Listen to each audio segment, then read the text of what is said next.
Hey, welcome back to Grit Gym. It's the Rachel and Adam show today. I think we need to shift this over because it's way too much Adam and not enough Rachel. Well, this is like no Rachel or no Adam. Then. No Adam. How's that, guys? Is that better? Let's do this. Let's not sit around and mess with it because it's just going to fall off.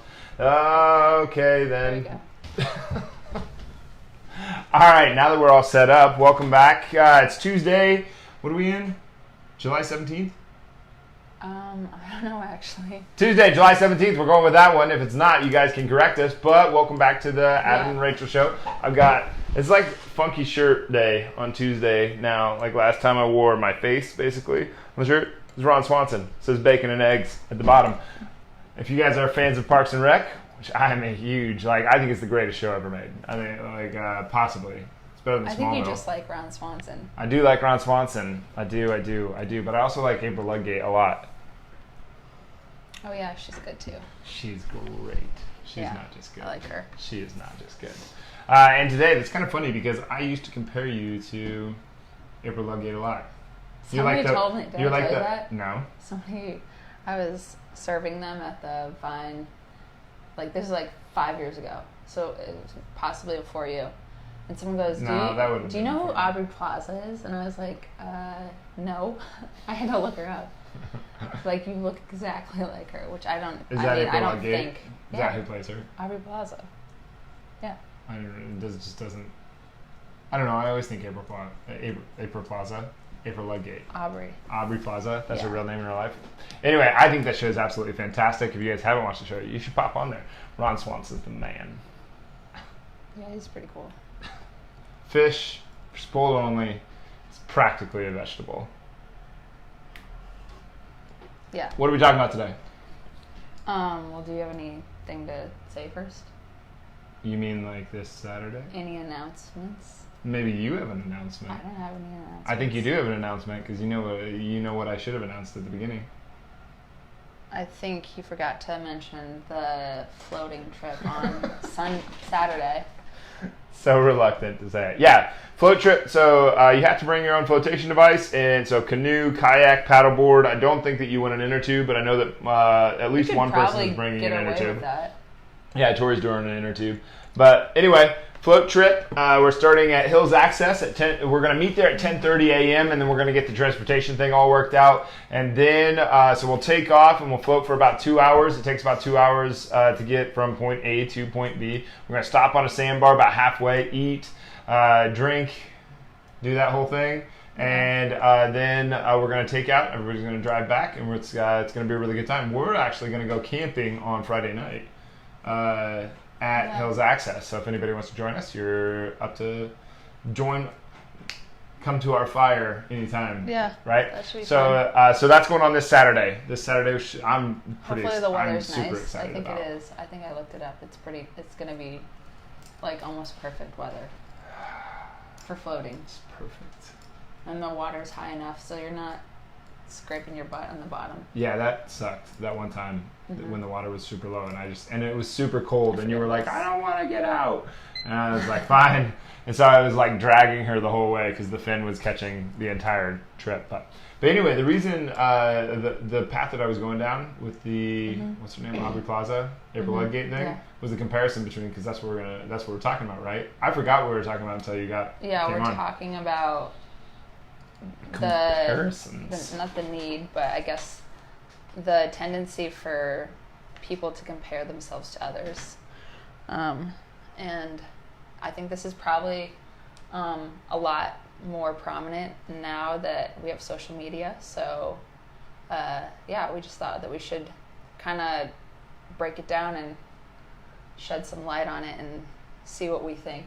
And what you guys think as well. I do think it's interesting how often we end up talking about social media on here. But it's just such a big part of people's lives. You can't get away from it, really. I do I think our age group is the bridge between we're the last people who will know what it's like to be without a phone all the time. For instance, Like, that's a really easy one. Yeah. So, like, I think that we're the bridge between, like, obviously, if you're 60 years old, you can figure out social media. But, like, I think that they're, like, I talk to people that are older than me that, like, they think they understand it, but they just obviously don't. And I don't either. I don't get it at all. And then you talk to kids that are younger, and they don't get what the older people get. Like, the boys at the gym, the high school boys, where they'll tell me, like, I'll be like, how's your girlfriend? They're like, I don't have a girlfriend. I'm like, oh yeah? And they'll be like, yeah, but I like it. Like I'll get it out of them sometimes that, like, they like a certain girl. I'm like, why don't you go say hi? I'm like, that'd be so weird. I would have to go and at least like some of her pictures on Instagram first. I'm like, what? Like, that's weird. Just go say hi. And they're like, no, you gotta like their pictures first. That would just be weird. And I'm like, no, I guarantee you they'll be more attracted to you because you just went up and said hi than if you creep on them for a while first. I thought that was the funniest thing, but that's not uncommon. But anyway, going back to, like, how I said, it's kind of hard to even get away from. What? Like, it's almost a requirement to be on social media if you have a business. And so many people have their business, like, that started on social media. So, I mean, if you don't have a phone or whatever, you're just kind of out of the loop on that. It's not like you're required to, but it's just, it's more and more prominent in our daily lives. Like, how many times do we talk about, hey, did you see that video? Like, you know what I mean? Or like sending memes back and forth. In any, like, social conversation. Like, oh, did you see, like, even when they play repeats on sports shows or television, it's inevitable that we're gonna compare ourselves, and we just wanted to talk about that a little bit. You mean like the negatives of social media when you start to, or do you mean the pros and the cons? I think I think we could focus on either one, but there's both. But I think focusing on the negative is, you don't really realize it until it's really affecting you. True. Yeah. And there's that one that went viral a few years ago, like maybe 4 or 5, maybe 6 years ago. But Joanne Salamak's always the one that's like, she's like, anytime that she brings something up where she's comparing herself to somebody else, she's like, bad Daisy. But the quote is, a flower doesn't compare itself to the flower next to it. The flower just blooms. And like, that's really nice. That's that's good. I mean, like. Yeah. Like, why wouldn't you just bloom as best you possibly can, regardless of who's around you? If you watch the University of Iowa basketball team, they tend to do that a lot, where they play to their level of competition. Like, they'll play up and like just be like, I don't know how to explain this. Like, they'll play up to a really talented team, like a very highly skilled team. They'll play up to that level. And then they'll go and lose to somebody who they should have been able to beat with one arm tied behind their back. It's that's clearly a psychological. Yeah, but it's like that's the same thing as that comparison thing, though. Like, if you start being like, if you play to your level of competition, I think that plays into, like, why wouldn't you just do the absolute best that you possibly can, regardless of anybody watching or anybody cheering or anybody booing or somebody that you do or don't like beside you. So, yeah, I was kind of thinking, like, why do we compare ourselves? Like, what are the things that we, as humans, why is it that it's like, it's not even like a tendency, it's like almost a need. It's like a biological... Do you think it's like DNA ingrained that's just like in us? Well, I was thinking inherited almost? Like, when we're little kids, we don't tend to do it. When do we start to do it? And it's, sure. I mean, you start to in like 1st and 2nd, 3rd grade. But I was thinking right around when we hit puberty, it's almost like a identity crisis. We start to have feelings and thoughts that are like more than just in our little bubble, like when we're 2 years old. When we're that old, we're just in the now. When we get to junior high and high school, it becomes, wow, my body's changing, my mind is changing, like everybody around me is changing, so you're trying to put yourself into a position of, you want to be understood, you want to have significance. So I think it kind of starts there. There's a lot of things going on there, and I'm pretty sure that I'm pretty sure that it was that transition's awful for everybody in junior high, but I'm pretty certain that I think for some it's worse than others. Yeah, talk about, I mean, my social awkwardness was only made worse by in comparison to like my nose and my eyebrows were the first things to grow. It was not like that. It was just like no body, just skeleton, nose and eyebrows. Like that was it. Yeah, I was a twig. I was like I didn't wear shorts my entire pretty much high school and junior high. Yeah, I had the obvious knees. It was just not good. There's a lot of things. I could name off like 20 things. I know. But either way, it's just like... But anyway, we were probably both playing that comparison game, though. Because like you start getting self-conscious. Why do you get self-conscious? Probably because you start comparing yourself to other people. Well, and also in junior high and high school is when people start pointing it out to you. Like, my friends all the time would tell me I was weird. Like, in elementary school, it was like, "Ha, you're so funny." And then in junior high, they're like, "Ew, you're weird." In their defense, you are pretty weird. Okay, well, I started taking it as, like, a compliment. But then, like, as it goes and goes and goes, it's like, wait, weird is not a good thing. Weird is, like... Well, that's what I thought, as being, like, this super awkward-looking person and people not laughing at my jokes anymore. I was like, well, I'm weird, and they're saying it not in a good way anymore. They're saying it in a bad way. That sucks. So you also kind of compare yourself to people's criticisms or what they are criticizing. I don't know. Who knows what I was doing that was weird, but... you were probably just being you. I was just and it was probably a projection. It was probably their projection. You know, it was like, who does she think she is to continue to be the cool person that... Like, to be the genuine person that she is when I am scared shitless to try to be the person that I am. Yeah. Like, I could see that. I mean, and also, we like the security of, like, of friends and being understood and people liking you in that instance, especially when you're changing like that. So I think that's where the weird thing comes up, because like being weird is great.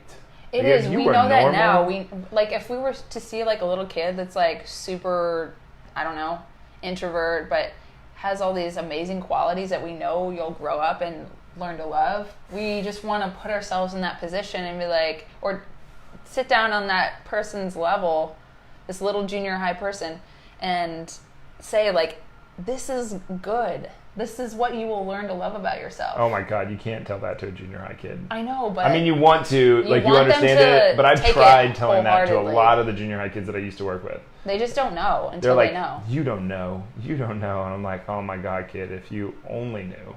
Yeah. If you only knew how similar your scenario is to everybody, really, because I think we have way more in common than we do. Like, we sit here and we compare each other, and we look at how we're different. How are we different from this other person? And we use that as like this sort of like dam between like being able to see the commonality that you have with somebody else. Yeah. But all of us have way more in common than we do different. I have way more in common with a woman in Thailand who, I don't know, works as an accountant than I do different than her. Yeah. Like, we have fears, we want to belong, we have people that we care about, you know, like we have way more inner commonalities than we do external differences. And see, the thing is also, there are just, like, we as people are just so complex. Like, think of how many different looking people we have. So for us to make comparisons is so weird. It's like, why? Like, what? Like, there's so many different people in the world. For you to compare yourself to all of Instagram just doesn't make sense. Instagram's a great one because it's like, I think movies just in general, like all this stuff, even if you go to like a Broadway show where it's live and you get one angle on that Broadway show and you see the actors, it's a completely different deal than when you go to like a cinema. So for instance, if you go on YouTube right now and you type in fences, there will be, oh God, who's the guy that played Simba's dad? Who's the guy that played Mufasa? Oh. Simba! You know, like the guy with the deep James voice. Earl Jones. Yeah. So you see James Earl Jones playing the same role as Denzel Washington. One's a movie, one's a Broadway play, right? It's two different interpretations. But no, like it's the same of the same character. It's the same lines. Yeah. It's the same. Everything's the same. But you will see that, and it's two just incredible actors, right? But you will see two very different perspectives on that actor. So like movies are the super like greatest highlight reel that you could possibly imagine, and this is like apples and apples that you're comparing a Broadway show to a movie, right? So now consider that you're taking an Instagram model or an Instagram anything or a Facebook or anything, these social media things. It's the best of the best of the best of the best picture that they took, and it's airbrushed and it's all this different stuff, and you're comparing that to your just normal, or not maybe normal, but like you're just life. Yeah. And you're gonna be like able to compare those two? Like those are not comparable. But we end up doing that naturally. Like, God, I wish I could have her legs. Well, she doesn't have her legs. Well, and also, back to that sounded weird. She doesn't have those legs. In junior high, I remember this time. One of my friends, she would, anytime we'd watch movies or we'd look through a magazine, she would just like we were in 7th and 8th grade. She would pick apart like every girl in there. You mean everyone, and it was to the point where I was just like, well, no, I thought she was really pretty, like, I see. And she would just be like, but do you see that? She has like fat right there, and I'm like, but I mean, like, why? Like, I figured that it was her way of coping with not looking like that. I mean, obviously, but like, she's in 7th and 8th grade, and she is comparing herself to grown women. I think the whole if I don't have it, nobody can have it idea is a very dangerous and kind of like borderline evil idea. Like I think that's a very, very, very dangerous idea. If I can't have it, nobody can have it. Yeah. It's an easy thing to get sucked into. Yeah, especially for things that aren't like if I break you down, then I rise up kind of thing. For things that are a win-win, where there's a zero-sum game. That's what I was trying to get to. So, like, if you have a candle and I blow out your candle, we have less light, right? Mm-hmm. But if your candle lights my candle, then we have more light. We both won, or we both lost. Mm-hmm. You know, let's cooperate.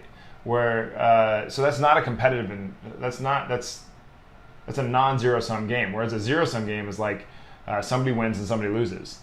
But in a non-zero-sum game, like in a cooperative setting, it's very much like if you don't win, I don't win. Okay.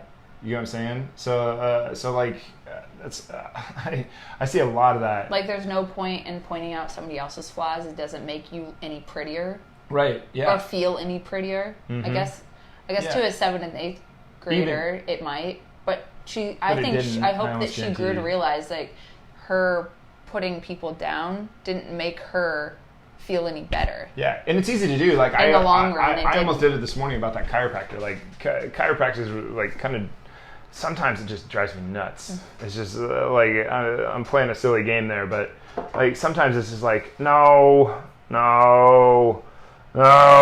I'm so frustrated because they'll tell our people certain things that are just whatever. But like that's me letting it like almost. Like I wanted to like go to attack and be like, this is why it's stupid, and blah, blah, blah. But really like I don't hate chiropractors. Like I just like it's kind of annoying when things get muddled, when the clarity stops being a thing, and people get these ideas in their head that like when a chiropractor doesn't have the understanding here or assumes something there, and we do the same thing, and it goes back and forth, and it creates this like really for the client involved, it creates this really. You're competing against each other when you should be competing to help.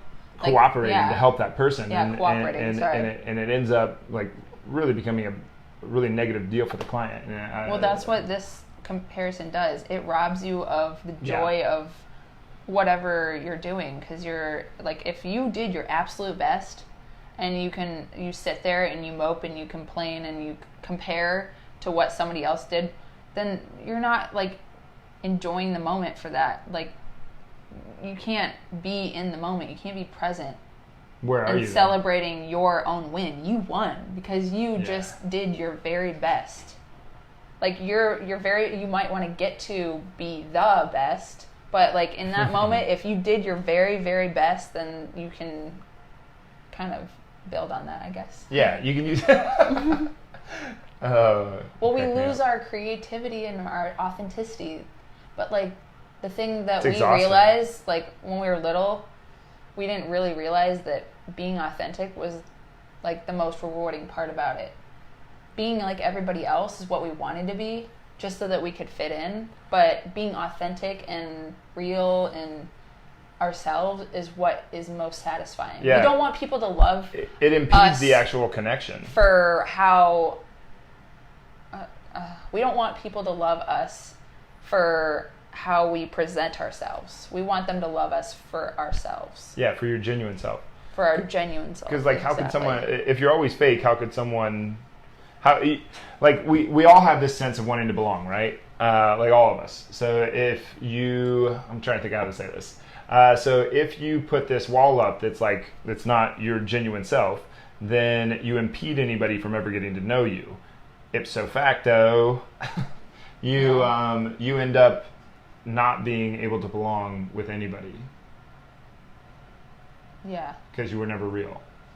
I think it's a tough thing to do. It takes a lot of courage to put yourself out there and to be that real person. And who really decides what's right and wrong, or what things are worth and what your worth is? Like, you decide that. Good point. I mean, it's like how we give words certain power, when really it's just a label. It's just a thing, a sound that we put together, and it gave it power. Some words, I think we have to be a little careful because some like we do get, like, if you acknowledge that words have that we give words power and not words have power. I think that's maybe the important distinction. What? You know, like a person says the R word or the N word or the F word, or I'm trying to think of another really taboo thing that really creates a really nasty feeling. I mean, any word can be taboo. I know. Depends on who you're talking but to. If you give that word power versus assigning it power, so how it influences you. What am I trying to say? Like, you give the word power. The word doesn't have power. Yeah. So you can decide. You give yourself worth, not other people. Like, the worth is in your eyes. I think so. Yeah. Yeah, I think this is so much more powerful than we give it credit for. Yeah. I used to think you have power over. Like, I used to think you just wouldn't have whatever you allowed to influence you. Whatever was in your immediate circle was just how you were just going to be influenced. You didn't have a choice. And now, through a lot of work and a lot of deep perspective and a lot of coaching and different stuff like that, I realized you have a choice over your own influence. I do think it is much easier if you're around people that are positive, go-getter, doing the thing that you want to do, that it's easier to go with the influence of the people that you want to be around, and harder to discipline yourself to not be influenced by the people that you wouldn't want to act like, but still. Well, and there's many ideas of beauty. I don't know, maybe not as much more, but different countries have different. Have you ever seen, it was just a bunch of different pictures of different women across the world, and they all have a different version of beauty. Yeah. So if you're comparing yourself to just one version, I mean, you're just, that's what I mean by, we're just so complex that to compare yourself to one group of people is just kind of robbing you of being who you are, and it's kind of forcing you to take away your self-worth. You're taking away your ability to love yourself by giving into the conformity of it. Whoa. What? That's a good one. Oh. I do think there's a difference between if you were to do a 3-foot view from a 30,000-foot view. From a 30,000-foot view, all humans look exactly the same, right? Mm-hmm. From a 3-foot view, we all look completely different. And so when you're really close to the project, I think it's really easy to look at all your friends and be like, no, we're completely different. But when you scope out, then it's okay, well, actually, we're super similar. Yeah. And if we're super similar, and I know that I get scared, like somebody the other day, we were talking about this. They're like, well, my son has anxiety. We all have anxiety. I have anxiety. She has anxiety. Every single person in the world has anxiety on some level. What are you going to do about it?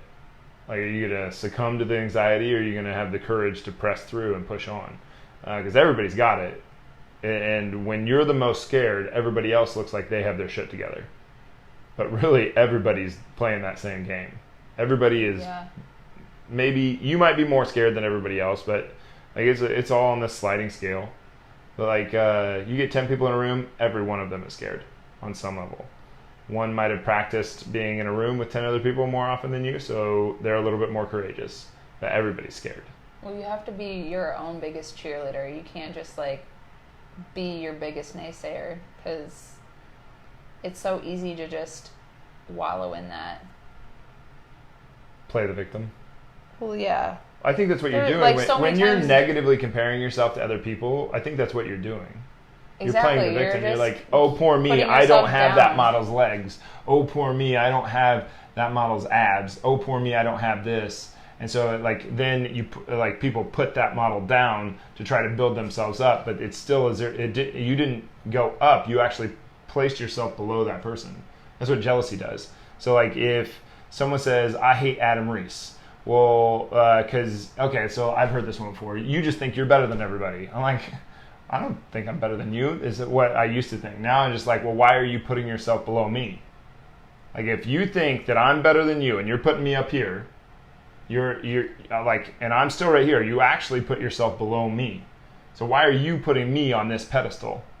It's not me that has the problem. You need to get up to my level, or you need to stop putting yourself down here. Either way, I don't know. I think they're the same thing. But I don't think that I'm better than you. I'm just here. You're the one putting yourself on that scale. Mm-hmm. Well, we all want to be the best version that we can be. So, to compare yourself with somebody else's best version, I mean, you can say you want to become like an Olympic athlete. Now you're getting into competition. Well, yeah. I mean, that's what I was. And now we really are getting into comparisons that aren't unhealthy. Competition is a perfectly healthy thing. I'm saying a competition with yourself. Like, if you want to make that your goal, you can. I mean, you don't have to compare yourself to the people. You just have to run faster than them or lift more than them. I mean, that's what you do when you get into like an actual competition. Yeah. Like the Olympics. I mean, but you're also not putting yourself below and saying like, I can't ever get to there. Well, that's like, the if thing. you are willing to do the work and get to that place, then I think you can use it to a healthy. Yeah, that's still that same thing. That like in wrestling, I always knew that if somebody blew me a kiss from across the mat, because you used to warm up. Like, a lot of the time you'd warm up on opposite ends of the mat, and sometimes another wrestler would try to get in your head. And so he'd like blow you a kiss, or he'd wink at you or something. And I was always like, man, I'm going to murder you. And it wasn't that I was mad. It wasn't that I was mad at him like for blowing me a kiss or anything like that. It's just like, I knew that he was putting himself below me. And when I knew that he was putting and I knew that because he was trying to get in my head. A skilled wrestler would have relied on his skill. He would have been so confident that he would not even been concerned with me. Because wrestling's you against you. And so I knew that he was putting himself below me. And as soon as I knew that he was putting himself below me, I knew that I had this huge upper hand. Not because I put myself up there, but because he put himself down here. And I won every single match ever where another guy tried to pull that crap. That's pretty drastic. But because I learned that early on. It was just something that I picked up on. I was like, why would he be trying to get in my head? He must be worried about me. If he's worried about me, he's scared of me. And if he's scared of me, then he's putting himself below me. He might be a better wrestler than me. I know that I beat wrestlers that were much more skilled than me just because they were so scared. Jeez. I know. This one guy made a joke one time. The referees and the coaches were having this. He made a joke, and I was like, oh, man, I'm going to rip you apart. So I knew that he didn't have his head in the game. He made it right before? Yeah.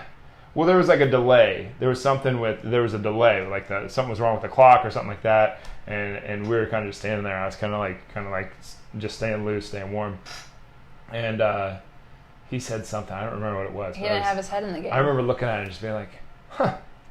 I was really surprised because I was actually a little nervous. I was nervous before every match, but I was a little more nervous than usual. I think it was like the first tournament of the year. Yeah, and I just but I knew that he was putting himself below me. I had him. But it's the same thing. So if you're comparing yourself to somebody else, that's in a competitive setting. So in a competitive setting, that's very, very useful. But in a cooperative setting where it's like you and me, if you're like, why do you think that you're so much better than me? Why do you think that you're so much smarter than me? Which she never does, but let's say that she did. I'd be like, well, why are you considering yourself dumber than me? That's silly. Like, I don't think that you're I don't think you're dumb. I think you're really, really smart.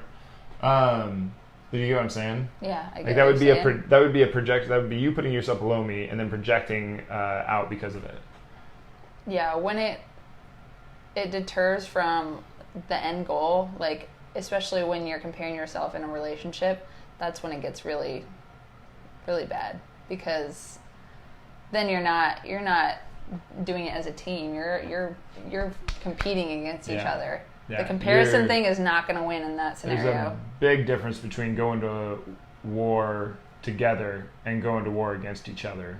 Huge difference there. Well, I mean, even in like a family setting too. Like you always see it with twins. There's like I grew up with. I don't know with twins. They're like it's in that kind of respect. They do get to a point where they almost exceed everybody's expectations because they're just like comparing constantly. It's kind of cool to watch. Like it's cool to watch. I grew up like we were basically brothers with identical twins, and then there's another set of twins that I was in wrestling with all the way through. It is interesting. So like, especially with let's say the two twins were fighting against each other. Yeah. And I stood and I was like, no, this one is right and you're wrong. Both of them would come at me. Yeah.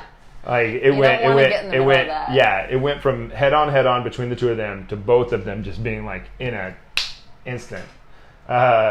So like you can see the competition versus cooperation thing just flip in an instant. And I think it's really easy to do in the comparison thing. Really easy. And I think it's very easy to play the zero-sum game instead of the non-zero-sum game. You play the zero-sum game and both of you lose in a cooperative setting. It's either we're both going to win or we're both going to lose. It's not. It's an either or. Oops. Let me do this. Whereas like in a competitive setting, either you're going to win or you're going to lose. Well, it becomes life or death in a certain way. Whoa. Like you're willing to kind of strip away every sort of common sense to know that you're right or to be told that you're right. I mean, I've been in that situation when it's just completely not reasonable. Many times. Yeah, you become unreasonable. You can't think clearly. You just want to hear the words, oh, you're right. Even if you're not. You just would, it's life or death. Okay, should we wrap up? Yeah, maybe. If anybody has any questions. Nope. All right. You can wrap it up. Oh, really? Mm-hmm. Well, that's lock it up, not wrap it up. Wrap it up. You wrap it up.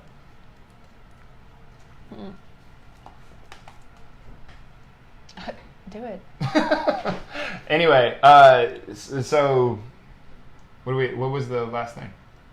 Oh, we're floating down the river Saturday, meeting at 10 a.m. at Hills Access. If anybody has any questions, just shoot me a message. I don't know what the address is there. I know that if you just Google Hills Access, it'll pop up. Hills Access, Iowa, it'll pop up. Mm-hmm. But anyway, this is about to go off. Anyway, please like, comment, share. If you guys, whatever you got out of this, whether you hated it, whether you liked it, we'd really like to know your perspective. I don't just say that either. Like, I really want to know your perspective. Part of the reason we do this, I've never really figured out a title for this thing, but I really do consider myself just one of, like, if not the, maybe, I'm definitely one of the most curious people in the world. Like, I want to know everything. I want to know what everybody's thinking. I want to know every single known thing in the world. Like, if I could cram it into my brain somehow, I totally would, because I just think everything is so interesting. And the last second that I am here on this planet, I hope I have a new epiphany, a new realization. I hope I go, how about that? Anyway, a whole lot of good stuff today. Thanks, Aaron. Really appreciate it. Anyway. Erine. All right, thanks, guys. We'll be back next Tuesday with Rachel. I'll be on the show tomorrow. I'm going to see if I can wrangle up a expert interview. I'm having trouble getting some people scheduled. But anyway, if you would like to be on the show or know anybody, please send them my way. I would love to interview them. I would love to have suggestions. But anyway, Thanks for being here, guys. We'll see you soon.